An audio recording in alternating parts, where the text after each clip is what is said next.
বাংলায় হায়দ্রাবাদ মডেল বিবাহযোগ্য মেয়েদের দেওয়া হবে 2 লাখ। ভোটের আগেই বড় ঘোষণা মিমের। দরজায় কড়া নাড়ছে বিধানসভা নির্বাচন। এবার হাই ভোল্টেজ বিধানসভা নির্বাচনে অন্যতম নজর টানতে চলেছে মিম। শোনা যাচ্ছে এবার ভোটে বাংলায় 100-র বেশি আসনে প্রার্থী দিতে পারে মিম। এককভাবেই কি ভোটে লড়বে মিম নাকি জোট বেঁধে?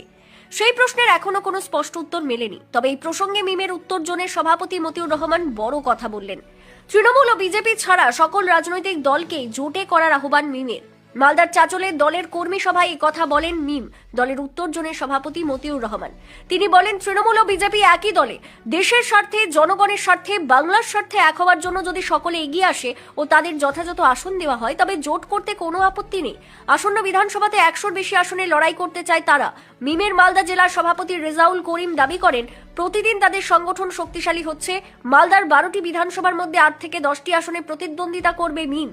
চাচলের তৃণমূল বিধায়ককে পরাস্ত করবেন বলেও হুঁশিয়ারি দেন তিনি। আর তারই রণকৌশল নির্ধারণের জন্য চাচলে মিমের তরফে কর্মী বৈঠক আয়োজন করা হয়েছিল। যদিও চাচল বিধানসভার তৃণমূলের বিধায়ক নিহার রঞ্জন ঘোষের দাবি, বাজার গরম করার জন্য এমন কথা বলা হচ্ছে। বাংলা বা চাচলের বাসিন্দারা মিম দলকেই চেনেন না। মুখ্যমন্ত্রীর উন্নয়নের কর্মকাণ্ডের ওপর মানুষের আস্থা আছে, তাই তৃণমূলই জিতবে। বিজেপিকে সুবিধা করতে মিম ও অন্যান্য দল এই বাংলায় প্রতিদ্বন্দ্বিতা করতে আসছে। ওদিকে বিজেপির মালদার উত্তর সাংগঠনিক সভাপতি প্রতাপ সিংহ বলেন, সংখ্যালঘুরা তৃণমূল শাসনে বঞ্চিত, তাই বিকল্প পথ খুঁজছে।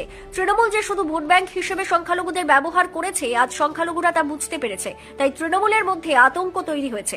এদিকে মিমের দাবি, ক্ষমতায় আসলে রাজ্য সরকারের রূপশ্রী প্রকল্পের অনুদান 2 লক্ষ টাকা করা হবে। চাচলের কর্মী সভায় এমনই ঘোষণা করলেন দলের মালদা জেলার সাধারণ সম্পাদক এমডি কবির। তোপ দাগেন, তৃণমূল সরকার প্রকল্পের নামে ভিক্ষা দিচ্ছে, তা পেতে দিতে হয় কাটমানি। তারা ক্ষমতায় এলে কোনো কাটমানি লাগবে না। পশ্চিমবাংলায় হায়দ্রাবাদ মডেল তৈরি করবেন। বিবাহযোগ্য মেয়েদের উপযুক্ত প্রমাণপত্র জমা দিলে 2 লক্ষ টাকা দেওয়া হবে। এমডি কবির আরও দাবি করেন, তৃণমূল ও বিজেপি সেটিং রয়েছে। তৃণমূল শাসনে বঞ্চিত হয়েছেন সংখ্যালঘুরা। শিক্ষা থেকে স্বাস্থ্য, কর্মসংস্থান সব ক্ষেত্রে ব্যর্থ তৃণমূল সরকার।